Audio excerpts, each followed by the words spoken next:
De Saint Jean de la Croix, la montée du mont Carmel, livre 3, chapitre 41. Qu'il y a 3 sortes de lieux dévots et comment la volonté doit agir à leur égard. Il y a 3 sortes de lieux où Dieu a coutume d'exciter la volonté à la dévotion. Les premiers sont certaines situations agréables par l'étendue et la variété de la vue, par la verdure des arbres et des plantes, par la solitude et le silence. Au moment que, par l'usage qu'on en fait, le cœur se sent touché de Dieu, il est bon de n'y plus faire attention, parce qu'il ne faut plus avoir recours aux moyens lorsqu'on est parvenu à la fin. Si quelqu'un repaissait ses sens de la beauté de ces endroits, il se dissiperait l'esprit et tomberait dans la sécheresse et le dégoût, en perdant le recueillement intérieur qui est la seule source des délices spirituelles. C'est pourquoi ceux qui se trouvent par hasard dans de semblables lieux doivent aussitôt en rejeter l'idée et converser dans leur intérieur avec Dieu comme s'ils ne s'apercevaient pas de ses agréments. Les anciens solitaires en usaient ainsi. Dans les déserts les plus vastes et les plus charmants, ils choisissaient les lieux les plus étroits et les plus affreux et bâtissaient là de très petites cellules pour s'y renfermer. Saint Benoît demeura 3 ans dans une caverne, et un autre ermite s'attacha avec une corde afin de n'aller qu'aussi loin qu'elle s'étendrait.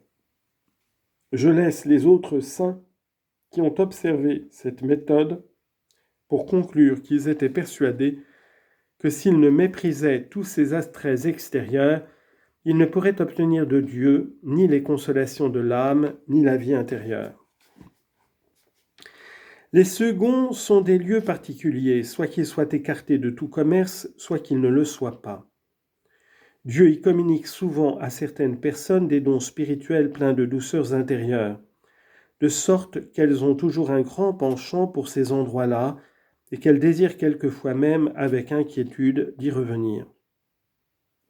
Néanmoins, dès qu'elles y sont, elles ne reçoivent pas de pareilles faveurs, cela n'étant pas en leur pouvoir, et Dieu accordant ses grâces quand il lui plaît, comme il lui plaît, et où il le trouve bon, sans s'attacher autant au lieu ou à la volonté de ceux qu'il en veut gratifier.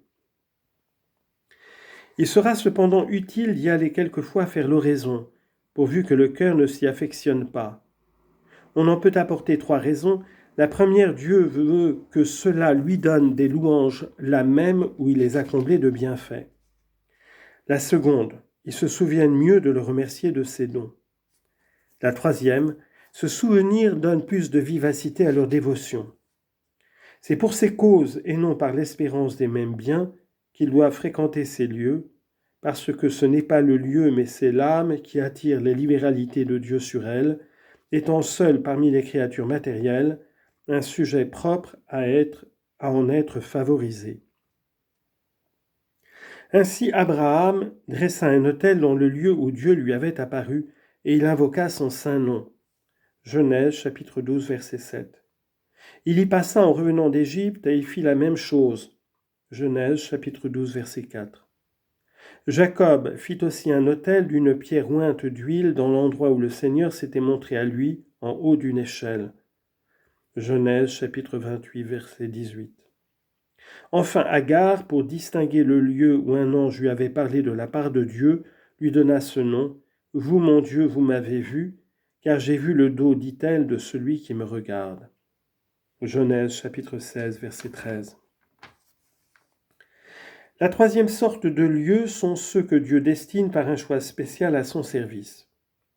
Il choisit la montagne du Sinaï pour donner sa loi à Moïse. Exode chapitre 24 verset 12. Il en montra une autre à Abraham pour lui immoler son fils Isaac. Il ordonna à notre Saint-Père Élie de se rendre sur le mont Horeb afin de le voir de la manière que l'homme peut voir Dieu en cette vie. Troisième livre des Rois, chapitre 19, verset 8. Saint Michel déclara dans une apparition à l'évêque de Siponto, en la Pouille, qu'il prenait sous sa protection le mont Gargan et lui ordonna d'y bâtir une chapelle sous l'invocation des anges. Enfin, la très glorieuse Vierge Marie désigna à Rome une place, par la neige qui y tomba miraculeusement au mois d'août, où elle voulut que Jean, qui était d'une ancienne famille de Patrice et sa femme, fissent faire une église en son honneur.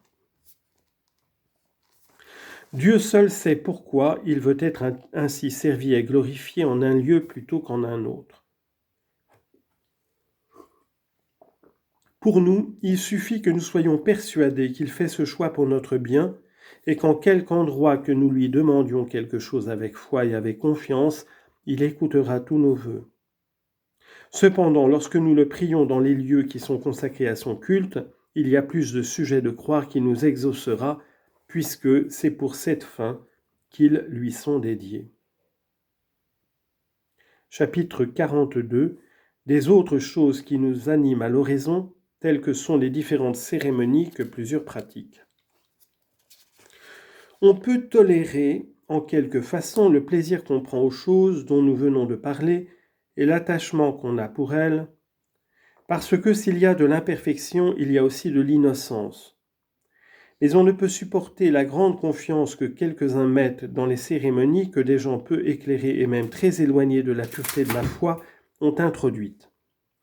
Laissons là ces cérémonies pleines de noms et de termes qui ne signifient rien, et les autres choses profanes que plusieurs personnes grossières et d'une conscience suspecte mêlent en leurs prières.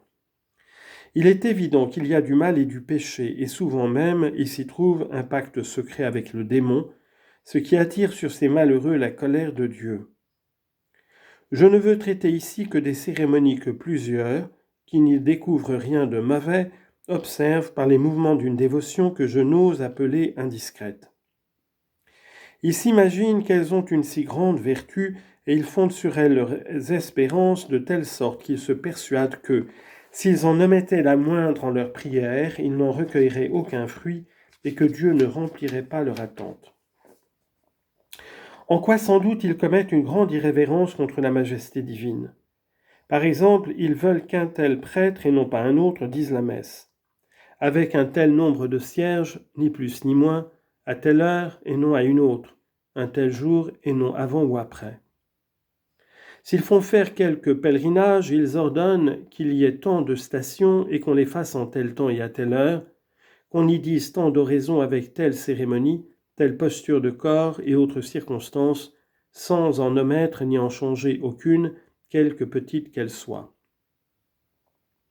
Il faut aussi, selon leur vue, que la personne qu'ils emploient pour faire ces dévotions ait telle et telle qualité, que si une seule chose de toutes celles qu'ils se sont proposées vient à manquer, ils croient que leurs desseins ne réussiront pas et qu'ils n'obtiendront pas ce qu'ils désirent. Mais ce qui est tout à fait insupportable, il y en a qui veulent éprouver en eux-mêmes l'effet de ces pratiques ou qui désirent absolument et sans condition que ce qu'ils demandent leur soit accordé et qu'ils s'accomplissent aussitôt qu'ils ont achevé leur prière cérémonieuse. Agir de la sorte, qu'est-ce autre chose que provoquer la colère de Dieu ? Ils s'en irritent quelquefois au point de permettre aux démons de les tromper, en leur faisant sentir ou comprendre des choses contraires au bien de leur âme. Et certes, ils méritent bien ce châtiment, puisqu'ils ont plus de soin d'entretenir leur attachement à ces sortes d'oraisons et de cérémonies, et de nourrir leur amour-propre, que de chercher le bon plaisir de Dieu et l'accomplissement de sa sainte volonté. Cependant, les effets ne répondent pas toujours à leurs désirs, faute d'établir toutes leurs espérances en Dieu.